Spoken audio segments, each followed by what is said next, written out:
My name is Hope Matthews. I'm a second-year fellow, and I have done my research project this year on feeding ourselves in the age of AI.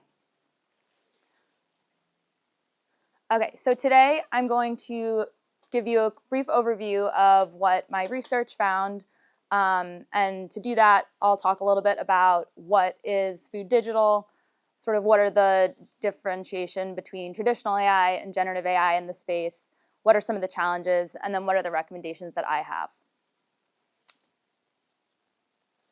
Okay, so basically the way I boiled down my project was I asked the question, how is AI influencing how we feed ourselves at home?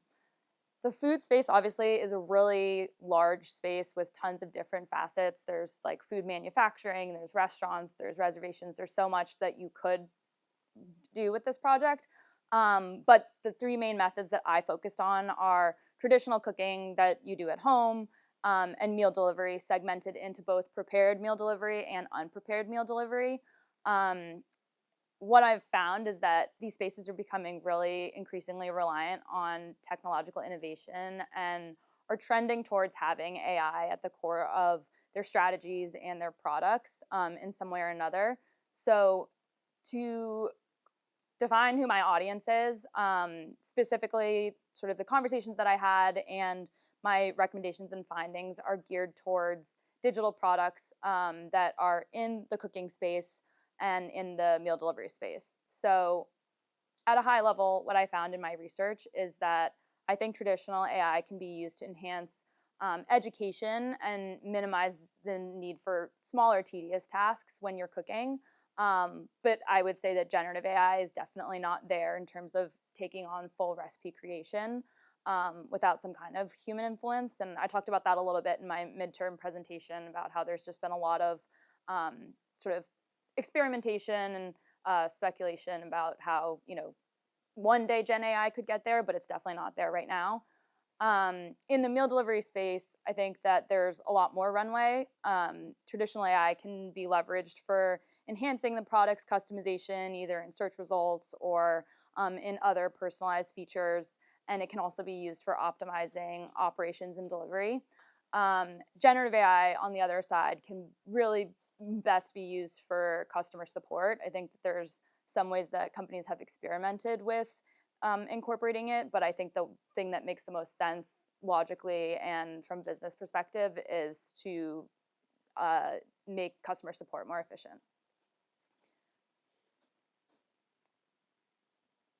Okay, so backing up a little bit, as I mentioned, the food space is huge, and so I wanted to define exactly what I mean when I say food digital. And I specifically am not saying digital food because I noticed that if you type that into Google, you get like wildly different results, and it's kind of weird. So I decided to go with food digital. On the cooking side, obviously, that's like recipes, it's organizing recipes, it's finding, sort of what you want to make for dinner, it's curating menus. And so I've listed here some of the really big players in the space, like Food Network, who I obviously have a personal connection to since I used to work there, but also a lot of the competitors in the space like All Recipes, Epicurious, and like Paprika and Recipe Box are two of the big digital recipe organizers.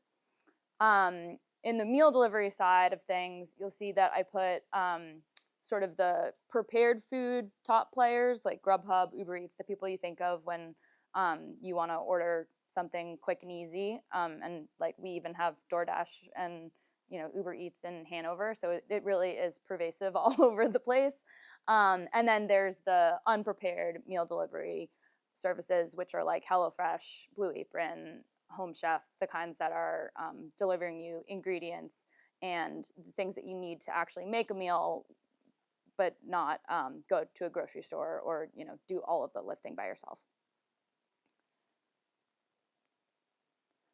So as I've been talking through this, you might be wondering sort of what are the ways that these companies are using traditional AI and generative AI in the food digital space right now.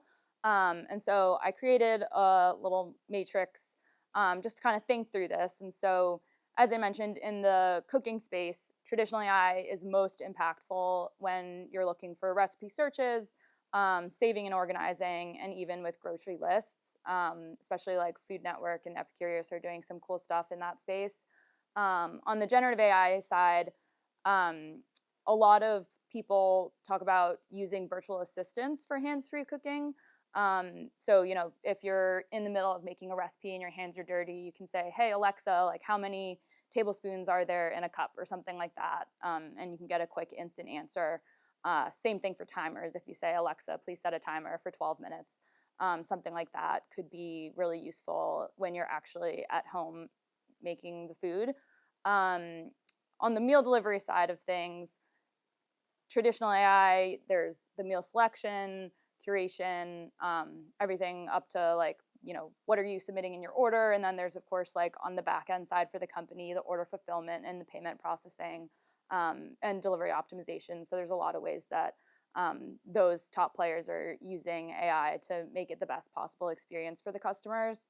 And then on the Gen AI side, we already touched on it, but the customer support piece, just making it really easy for customers who are, trying to get a hold of these companies to have their questions answered easily. So you'll notice that, and as I touched on earlier, right now I didn't put in the cooking Gen AI quadrant recipe generation because it currently falls short when it comes to making new recipes. And you would think that, for creating music or creating, like I know it's really successful in creating poems and, kind of other things that we've experimented with, either like in our classes here at Tuck or just for fun on the side.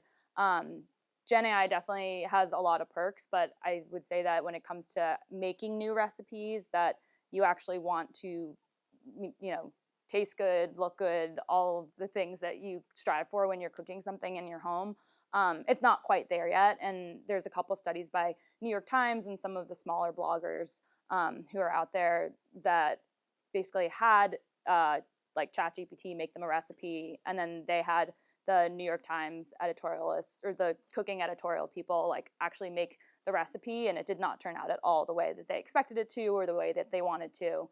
I think that a better approach is something that IBM has experimented with, where they combined forces with the Institute for Culinary Education, and they called it a cognitive cooking initiative, where they use generative AI to come up with new ideas and new kind of strategies, but then they're still the ones at the end of the day who are signing off on the recipe, making edits, like making tweaks, and they're using it very much more as a tool. So I see very much any kind of generative AI in the cooking space being fully an auxiliary tool and not a replacement anytime soon, at least.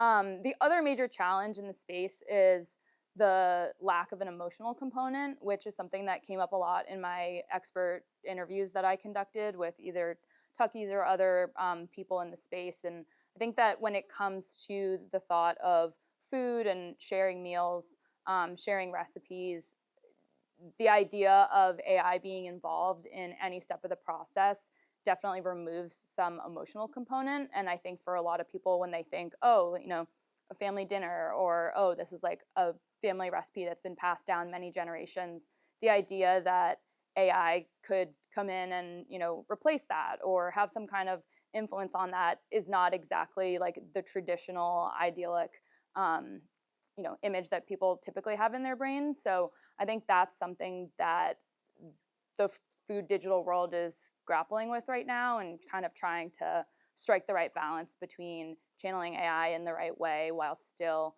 preserving the sentimentality of all the things that food can mean to different people. So that brings me to my recommendations for the business leaders in the audience segments that I was talking about. So when it comes to these two segments, like as we've learned here at Tuck in all of our classes, like keeping customers top of mind is always really important.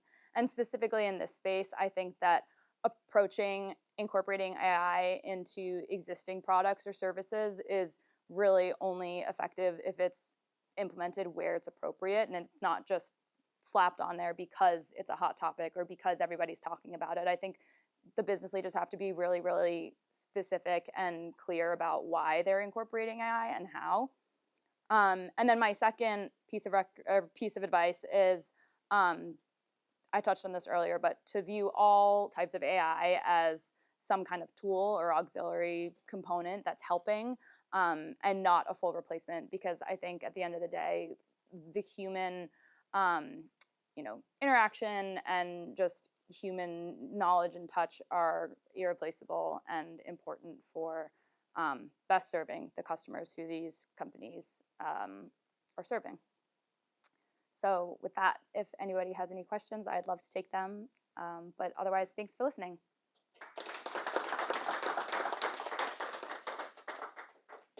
Yeah, Tim. On the cooking side, did you ever explore kind of the links between digital and like the physical world? So I'm thinking like, IoT or like smart fridges that can see what's in your fridge, maybe suggest like recipes, or when you did buy different groceries and things like that. Curious how like Gen AI or traditional AI would kind of play into that. Yeah, I didn't look super closely into like the appliance space just because, again, I was trying to keep it super focused on like recipe selection and like the act of cooking, just because it could get so big. But I think that that is a really cool space, and I know companies like Samsung and a bunch of others are doing really cool stuff there. So I don't have a ton to comment on, but I do know that that's a big space. One thing that came to mind when you're talking about some of the areas is the idea of replacements for ingredients.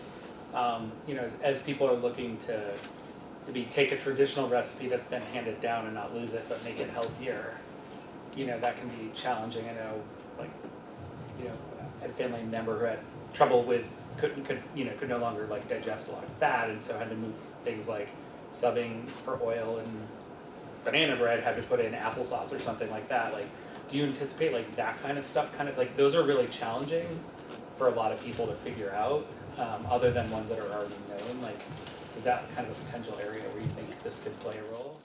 Yeah, I think it could be a really strong potential use case just because of what you said. Like, there's so many classic recipes out there that a lot of people, and it's like food sensitivities and allergies are growing in, I don't want to say popularity, but like they're becoming more and more prevalent. I think it is definitely an area of opportunity.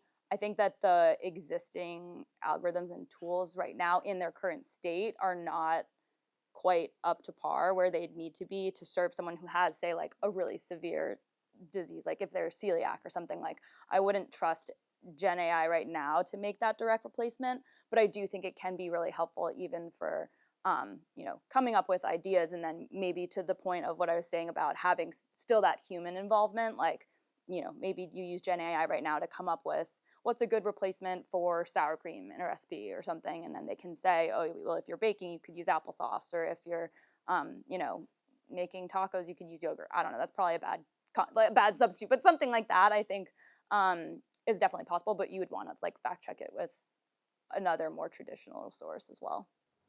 Yeah, Manasa. I was recently reading something about food detectives. They necessarily go back to a lost recipe or recipe that's been diluted over time and look back at the original ingredients. Do you see AI to, if it's not necessarily creating new recipes, do you think it could be used as an aggregator or like a detective of sorts to find like the original recipes of a long lost tradition or something? Just because it has access to the internet, and maybe this recipes on internet but people are unable to find it, would that be another use case for how AI could be used? Yeah, I think so. I think there's definitely potential there. I think it probably depends on what kind of inputs you're putting into the prompt. Like, here's this, when I think image search gets better, like if you take a picture of the dish and you say, hey, like, what is this? And can you reverse engineer it for me? Like, if I had to guess based on all the experience I've had using them now, like, it would fail miserably. But I think that is definitely a use case that, like, OpenAI and these other companies could strive for. And based on the way things are trending, I don't see why they wouldn't be able to, especially since the internet's so huge and these algorithms are, pulling from all different parts of the web. But yeah, I think that's a really cool idea. Yeah, Andrew. Yeah, Manas's comment made me think of this old TV show I used to watch called like Top Secret Recipes, Yeah. where like the guy would like literally dumpster dive outside the restaurant to like try and figure out like how they actually made like the blooming onion or something like that. And like I can imagine, you know, potentially restaurants might not want like, this could be a bit of a danger to them because they don't want everybody to figure out how they actually make their, you know, secret sauce. And somehow you might be able to use Gen AI to be like, you know, how are they making this? It's a little too sweet. You know, what should I add? And maybe that would be an interesting use case as well. But yeah, and I think that's something that a lot of the like companies that are more focused on their editorial content are grappling with because, for example, like I talked to somebody at New York Times and I talked to someone at Food Network, and you know they were saying that right now with all of the internet crawlers, like they have to be, you know, they already had SEO optimization in place and other parts of their backend that they were implementing to optimize their website. But now on top of that, they have to put all these extra sort of securities on there so that, you know, you can't just type into ChatGPT like, give me a recipe for brownies or something, and then they just produce the Food Network recipe again, because then it's like Food Network at this point in time is all ad supported. So it's like if you're skipping right over them, then it's really bad for their business. And so I think that's something, you know, protecting like sort of IP and the content rights is definitely something that they're struggling with right now. All right, thank you.